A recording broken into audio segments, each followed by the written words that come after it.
Good morning friends, this is Deepak Chauhan. दोस्तों, phrases के तो वीडियो में लाता रहता हूं। आज की बात मैं आपके सामने रोज या एक दो दिन के बाद एक ऐसा वीडियो अपलोड किया करूंगा जिसमें जो कॉमन सेंटेंसेस होते हैं, जिसमें अधिकतर हम लोग बोलचाल में हमें जिन वाक्यों की जरूरत पड़ती है, इस प्रकार के मैं सेंटेंसेस लाऊंगा। मुझे काफी व्यूअर्स ने मुझसे कहा है कि सर रोज बोलचाल वाले कुछ वाक्य लाया करें जो हमें रोज बोलचाल में काम आते हैं। तो दोस्तों, चालू करते हैं। आज से वाला सेशन मैं चालू कर रहा हूं। मैं जब भी मुझे समय मिलेगा तो इस प्रकार के वर्ड्स इकट्ठे करके मैं आपके सामने में लाया करूंगा। तो दोस्तों, चालू करते हैं। बहुत ही बढ़िया टॉपिक है, बहुत ही बढ़िया वीडियो है। मोस्टली स्पीकिंग करते समय ऐसे वर्ड्स की, ऐसे सेंटेंसेस की हमें जरूरत पड़ती है। तो दोस्तों, मैं आपसे रिक्वेस्ट करूंगा और गुजारिश करूंगा कि आप मेरे चैनल में नए हैं तो प्लीज इसे सब्सक्राइब कर लीजिए और इस प्रकार की वीडियो बहुत सारे लोगों को शेयर किया करें। ओके, तो चालू करें दोस्तों। पहला सेंटेंस है, यह एक कहावत है। तो हम बोलेंगे दिस इज अ सेइंग या this is a proverb. This is a saying या दिस इज अ प्रोवर्ब। दूसरा है, मैं अपने विरोधियों से जीत गया।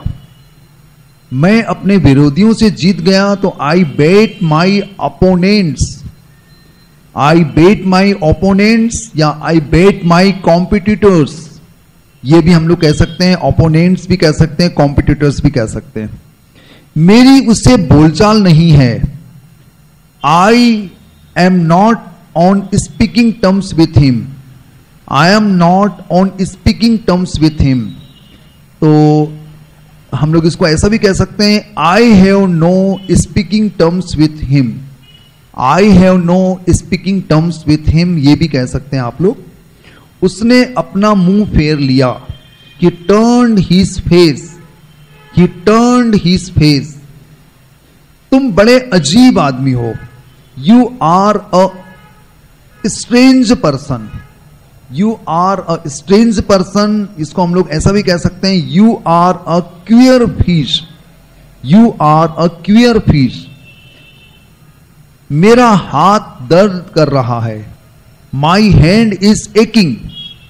माई हैंड इज एकिंग। आप इसको माई हैंड इज पेनिंग नहीं कहेंगे, पेन यहां कहना सही नहीं होगा। एक वर्ब है यहां पर ACHE, उसमें हमने ING लगाया है। अगर वह वही होता तो जरूर हंसता।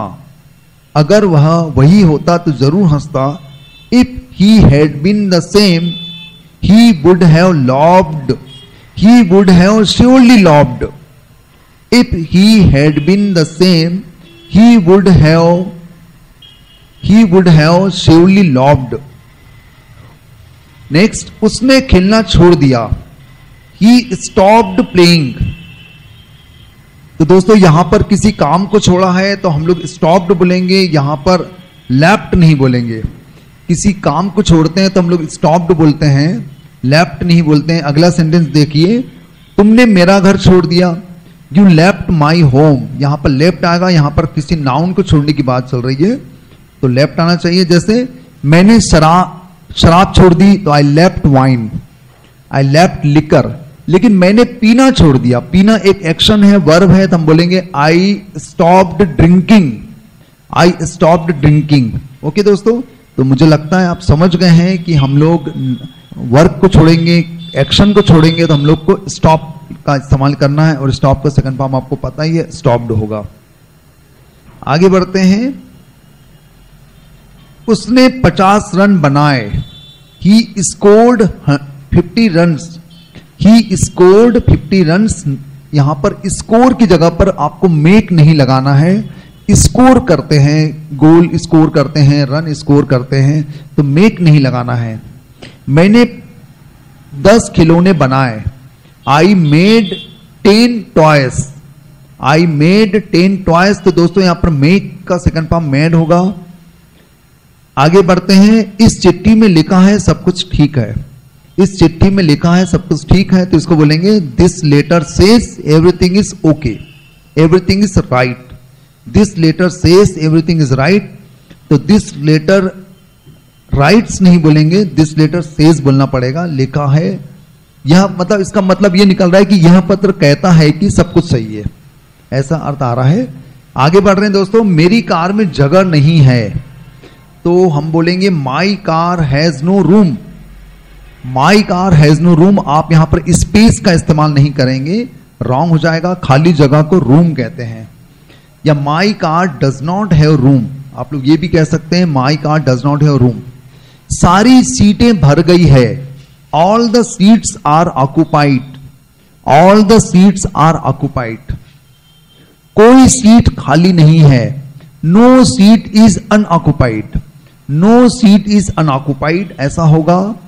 आगे, तुम कुछ दिनों के मेहमान हो, यानी तुम मरने वाले हो, ऐसा तो हम लोग बोलेंगे नहीं। सपोज हमने कहा किसी चीज के कि तुम कुछ दिनों के मेहमान हो, तो हम बोलेंगे your days are numbered.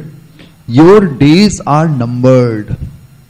Next, मैं डॉक्टर से मिलना चाहता हूं, तो I want to see a doctor. यहां पर हमको बोलना पड़ेगा I want to see a doctor, I want to meet a doctor नहीं बोलेंगे, क्योंकि आप उनसे मिलना चाहते हैं, उनसे कुछ बातचीत करना चाहते हैं, मीटिंग करना नहीं चाहते हैं। मीटिंग करने के सेंस में आएगा तब हम लोग मीट बोलेंगे, तो I want to see a doctor बोलना पड़ेगा। वह मुझे रास्ते पर मिला, he met me on the way. He met me on the way, यहां पर मीट का सेकंड फॉर्म मेट आएगा। मैंने उसे रास्ते पर देखा, अब यहां पर आ गया कि मैंने उसे रास्ते पर देखा के सेंस में आ रहा है, तो हम बोलेंगे I saw him on the way. I saw him on the वे, ऐसा आना चाहिए। मेरे सिर में जोरों का दर्द है, मेरे सिर में बहुत दर्द है, तो हम बोलेंगे I have a bad headache. I have a bad headache मतलब बहुत ज्यादा दर्द है, स्ट्रॉन्ग हेडेक नहीं बोलेंगे। आप लोग उसको सीवर हेडेक भी कह सकते हैं, sewer headache. I have a sewer headache भी कह सकते हैं बैड हेडेक की जगह पर। डॉक्टर ने मेरी नब्ज देखी, डॉक्टर फेल्ट माई पल्स।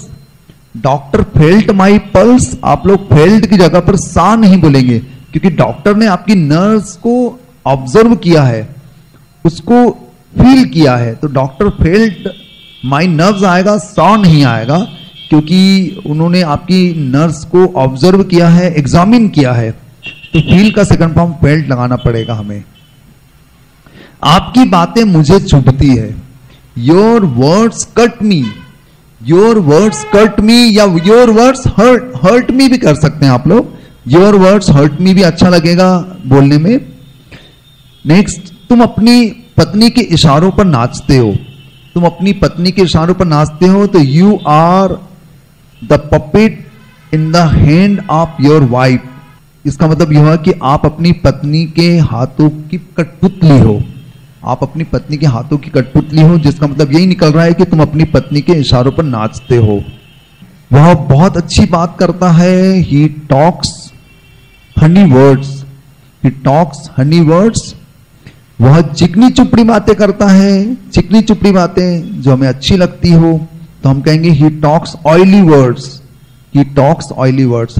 वह कड़वी बातें करता है, तो he talks bitter words. Bitter words का इस्तेमाल करना होगा। आपको स्कूल जाना ही होगा। हम किसी को फोर्स कर रहे हैं, हम कह रहे हैं कि आपको स्कूल जाना ही होगा, तो हम बोलेंगे you will have to go to school. You will have to go to school. हम लोग इसमें मस्ट का भी इस्तेमाल कर सकते हैं, you must go to school भी हम कह सकते हैं। कृपया मेरा बिस्तर लगा दो, मुझे नींद आ रही है। कृपया मेरा बिस्तर लगा दो, मुझे नींद आ रही है। Please make my bed, I feel sleepy. I feel sleepy, तो मेक माई बेड बोलेंगे। यहां पर बिस्तर लगाने का मतलब होता मेक बेड। मैंने जैसा सोचा था तुम वैसे नहीं हो। मैंने जैसा सोचा था तुम वैसे नहीं हो। As I thought you are not the same. As I thought you are not the same. आप लोग ये भी कह सकते हैं you are not the same as I thought. आप इसको आगे पीछे लगा सकते हैं। जरा मौका आने दो, मैं तुम्हें सबक सिखाऊंगा। जरा मौका आने दो, मैं तुम्हें सबक सिखाऊंगा। जस्ट वेट, आई शिल टीच यू अ लेसन। जरा मौका आने दो, मैं तुम्हें पाठ पढ़ाऊंगा या सबक सिखाऊंगा, एक ही बात है। तो हम लोग जरा मौका आने दो को जस्ट वेट बोलेंगे जब हम सामने वाले को बोलते हैं कि भैया जरा मौका आने दो, मैं तुम्हें मजा चखाऊंगा, मैं तुम्हें सबक सिखाऊंगा, मैं तुम्हें पाठ पढ़ाऊंगा, तो आप कहेंगे just wait, I shall teach you a lesson. Okay, मैं खून का घूंट पीकर रह गया, मैं खून का घूंट पीकर रह गया। I pocketed the insult, I pocketed the insult, यानी मैंने जो इंसल्ट को सहन कर लिया। हम लोग इसको ये भी कह सकते हैं, I suppressed my anger, I suppressed my anger, हम लोग ये भी कह सकते हैं। बको मत, अपने काम पर ध्यान दो, बको मत, अपने काम पर ध्यान दो। Don't talk nonsense, pay attention to your work, don't talk nonsense, pay heed to your work, आप लोग पे हीड टू योर वर्क भी कर सकते हैं। दबी हुई भावनाएं बाहर आ गई, दबी हुई भावनाएं बाहर आ गई, तो सप्रेस्ड इमोशंस केम आउट। आखिरकार दबी हुई भावनाएं बाहर आ गई, आखिरकार दबे हुए जज्बात बाहर आ गए, तो हम लोग कहेंगे सप्रेस्ड इमोशंस या feelings came out at last, या एट लास्ट को आप लोग सो में भी लगा सकते हैं। At last suppressed emotions came out, तो ये होगा। तो दोस्तों मुझे लगता है कि ये इतना काफी होगा। अगली बार फिर हम लोग कुछ सेंटेंसेस को लेके आएंगे जो कि बड़े काम के होते हैं। स्पीकिंग करते समय हम लोग इस प्रकार के सेंटेंसेस हमें अचानक याद नहीं आ पाते, तो ये सारे सेंटेंसेस को आप दिमाग में बैठा लीजिएगा, याद कर लीजिएगा, और जब भी जरूरत पड़े तो ऐसे वाक्य को बोलने की कोशिश करेंगे। तो मुझे उम्मीद है आपको ये सेशन अच्छा लगा होगा। बहुत ही काम का सेशन है। स्पीकिंग करते समय मोस्टली ऐसे वर्ड्स की जरूरत हमें पड़ती है। थैंक यू वेरी मच मेरे वीडियो में आखिर तक बने रहने के लिए। और आपको ये वीडियो अच्छा लगा तो प्लीज लाइक करें और अधिक से अधिक लोगों को शेयर करें, और चैनल में नए हैं तो सब्सक्राइब कर लीजिए। बहुत जल्द मिलेंगे इसी प्रकार की नई कोशिश के साथ, नए प्रयोगों के साथ और आपके डाउट के साथ। धन्यवाद, thank you very much, thank you.